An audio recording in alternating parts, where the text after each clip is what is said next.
The victims in this case is the entire American public, who relies on the integrity of our system to make sure that justice is done and that they can invest their money safely and securely, knowing that it's being handled honestly.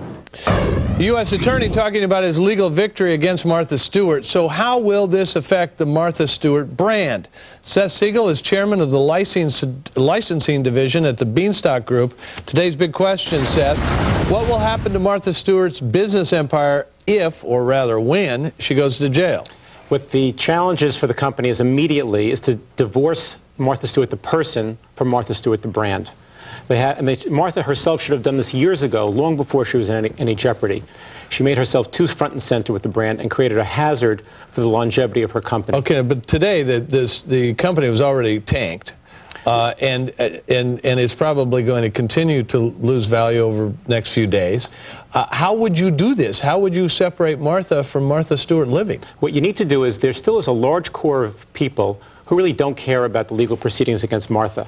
And what the company needs to do is to retrench around that core, that loyal core, who trusts her for all kinds of advice. And don't forget, her brand, the Martha brand, is really not affected the way, say, Jack Rubman with his disgrace or Frank Quattrone with what's going on with him, where it goes to the core of who and what they do. Her problems and her issues don't relate to making a perfect souffle or decorating for your holiday party. Right, but the whole idea of Martha Stewart Living, when she is living in prison, is almost a punchline. It's going to be hard for them to continue to build new followers. But what the public should not forget about, at least the investing public should not forget about, is the exceptional team back home at Martha Stewart Living. The unbelievable infrastructure that they have there for creating, designing, understanding what's going on at retail, creating trends. And so the company as a whole will have an opportunity to survive, and the Martha Stewart brand itself has an opportunity to live on, although clearly in a much smaller form and in a much weakened state. They have to get rid of her name? It would be wise for them to trim the name off of the company. You know, MSLO going forward, but it still doesn't mean that they have to get rid of Martha Stewart. The key here is, frankly, what will Kmart do? If Kmart decides that its shoppers continue to want Martha Stewart products, then my bet would be that they should stay with the name, with the brand Martha Stewart going forward. All right, now let's just say they don't, and they want to somehow, as you said, divorce the person from the company. How would you do that? I mean, it's a little like removing a tattoo, isn't it? Well, let's make clear. If Kmart says bye-bye Martha, there's almost no possibility the brand can survive right now. There are a couple of other revenue streams going on. But Kmart is it. But Kmart is the big one right now. The magazines are going to continue to have problems. Advertisers are not going to flock back. In fact, the opposite. Advertisers are going to run away.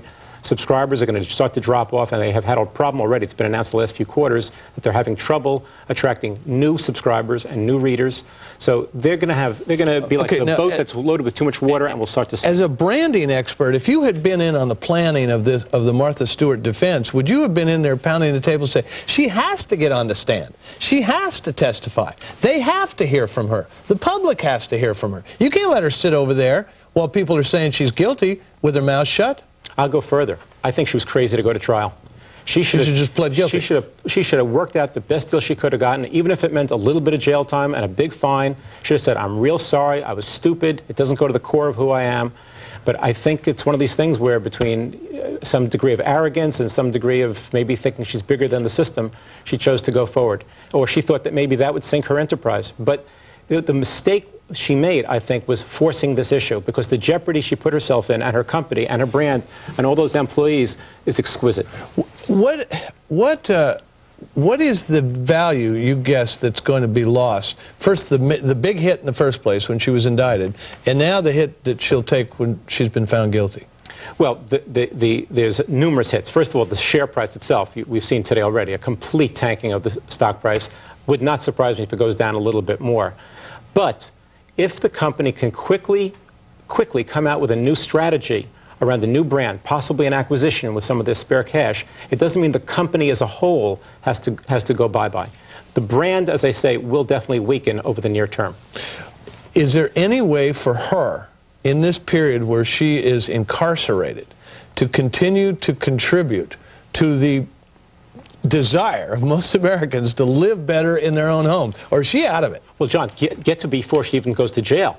The period between now and sentencing and during the appellate process, assuming she's out of jail during that time as well, she will have a continuation of a problem of deterioration of her brand value. While she's looking out for her own personal interest, and it's understandable, the company is not going to be able to develop a strategy of divorcing themselves from her. Once she's in jail, it's going to be very hard for her to take over day-to-day control in that very hands-on way that she does of her company's future. So, by your reasoning, there is right now complete panic going on at Martha Stewart Living.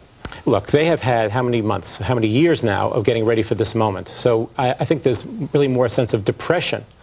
On the other hand, everybody there has been aware of the fact that she was at extreme jeopardy and that this was a great risk to the company.